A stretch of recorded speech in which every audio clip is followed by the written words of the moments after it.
Have asexual reproduction का brooding. Brooding का मतलब क्या होता है कि एक जो है वो ग्रूव आउटग्रोड पार्ट जो है वो बन जाता है, जिसे हम बड कहते हैं। ठीक है, इसकी one of the best example है, अगर आपने जो है जिंजर देखा हो, अदरक देखा हो, तो उसके ऊपर बड्स बने होते हैं। ठीक है, फॉर एग्जांपल हम ईस्ट की मिसाल लेते हैं। हम ईस्ट की मिसाल कैसे लेते हैं कि एक पेरेंट ईस्ट है, ठीक है, उसके अंदर ये है सिंपल न्यूक्लियस। ठीक है, अब क्या हुआ है, इस पेरेंट ईस्ट ने एक डेवलप किया है बड को। ठीक है, this is an outgrowing of its own. ठीक है, उसने बर्ड को जो है वो ग्रो कर लिया है। अब वो क्या होगा, एक बर्ड फॉर्म हुआ है, उसके बाद इस ईस्ट के अंदर जो है हमारे पास न्यूक्लियस, वो दो में डिवाइड हो जाएगा, वो दो में डिवाइड हो जाएगा, और एक न्यूक्लियस जो है इस बर्ड के अंदर रिमूव हो जाएगा। ठीक है, इस बर्ड के अंदर मूव होके, ठीक है, सिंपल इस बर्ड के अंदर रिमूव जो है मूव हो गया। अब क्या होगा, ये बर्ड आहिस्ता आहिस्ता क्लोज होगी, और जब ये क्लोज हो जाएगी तो ये बर्ड नीचे जो है गिरा दी जाएगी, यानी कि पेरेंट सेल से उसे गिरा दिया जाएगा, और इसी तरह एक और बर्ड दूसरी तरफ बनना शुरू हो जाएगा।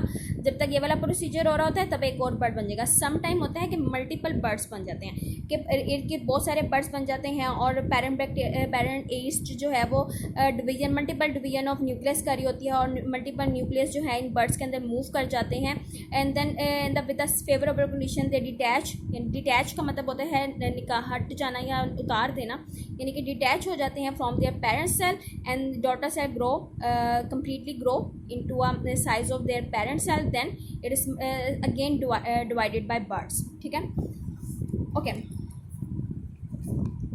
In this type of asexual reproduction, a bird develop as a small outgrowth of on parents body. एक बर्ड डेवलप होता है जिसे हम कहते हैं small outgrowth on parents body. In case of east unicellular fungus, यानी कि यूनिसेलुलर फंगस है ईस्ट, जो कि हम जो है यूजुअली पिज़्ज़ा की डो या फिर आटा वगैरह जो है क्या कहते हैं नान शान की डो के लिए यूज़ करते हैं। Okay, a small bud is formed on one side of cell, the nucleus of cell division, and one of the daughter nucleus is passed into the bud. Parent cell may form more than one bud at a time. Each bud enlarge and develop the characteristics of parent organism.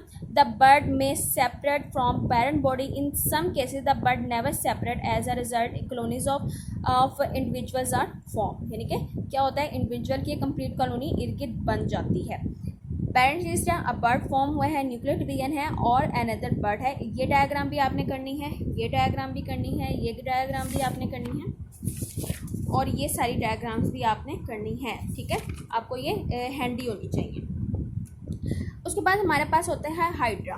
Hydra जो है पानी के अंदर पाया जाने वाला एक पौधा है, यानी कि पौधा तो नहीं है, यानी कि वो एक स्पॉन्ज है। ठीक है, एनिमल सच एज स्पॉन्ज। ठीक है, स्पॉन्ज होता है, इसके अंदर सुराख होते हैं।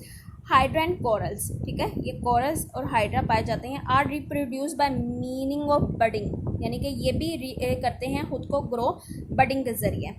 In them a small bird is form on the side of a body की साइड पे एक बर्ड बनता है बाय माइटोसिस। ठीक है, बाय माइटोसिस से बनता है। This bud enlarge by the formation of more cell. ये बर्ड पेरेंट बॉडी के ऊपर ही इनलार्ज होना शुरू हो जाता है। ये बर्ड पेरेंट बॉडी के ऊपर भी इनलार्ज होना शुरू हो जाता है। In then detach from the parent body grow into a new organism. तो सिंपल क्या होता है, जब वो ग्रो होना शुरू हो जाता है, यानी वो किसी हद तक जो है अपने पेरेंट्स जैसा होता है, तो जो पेरेंट बॉडी है इसे खुद से डिटैच कर देती है, उतार देती है, और ये जो है गिर जाएगा सरफेस के ऊपर, और सिंपल क्या होगा, ये ग्रो हो जाएगा लाइक इट्स पेरेंट हाइड्रा। ठीक है, अब क्या है, इन कोरल्स के अंदर क्या होता है कि कोरल्स के अंदर bird do not detach from the parent body, यानी कि वो पेरेंट बॉडी के ऊपर से डिटैच नहीं होते। Coral form big colonies because the buds grow into new organism by remaining attach in the on to the parent body. वो कहते हैं कोरल्स जो हैं एक बड़ी कॉलोनी बनाते हैं, क्योंकि जो बर्ड्स बनता जाएगा वो अपने न्यू ऑर्गेनिज्म में पूरा होने के बावजूद अपने पेरेंट बॉडी से रिमूव नहीं होगा। इस तरह क्या होगा कि एक पेरेंट बॉडी होगी, उसके ऊपर कॉरल लगे हैं, फिर उस कॉरल के ऊपर और मज़ीद कॉरल लगे हैं, इस तरह और कॉरल, फिर क्या होता है कि कॉरल्स की एक पूरी बहुत बड़ी कॉलोनी बन जाती है। जब आप इस मंदिर के अंदर कॉरल्स को देखते हैं तो आप देखते हैं कि कॉरल्स का एक पूरा कॉलोनी मिलती है, पूरा का पूरा एक इलाका मिलता है जिसके अंदर कॉरल्स की एक नंबर ऑफ कॉरल्स जो हैं वो प्रेजेंट होते हैं। इसकी रीज़न सिंपल यही है कि जो है ये पेरेंट बॉडी से डिटैच नहीं होते। अब हाइड्रा है, अगर वो डिटैच हो रहा है तो हो सकता है वो अपने पेरेंट्स के सरफेस की बजाय थोड़ा सा आगे जाके गिर जाए तो वहाँ पे ग्रो हो जाए, तो वो कॉलोनी उस तरह नहीं बन पाती जिस तरह के कॉरल्स की बन पाती है। ठीक है, होपफुली आपको समझ आया होगा। घरों में रहें, अपना ख्याल रखें। अल्लाह हाफिज़।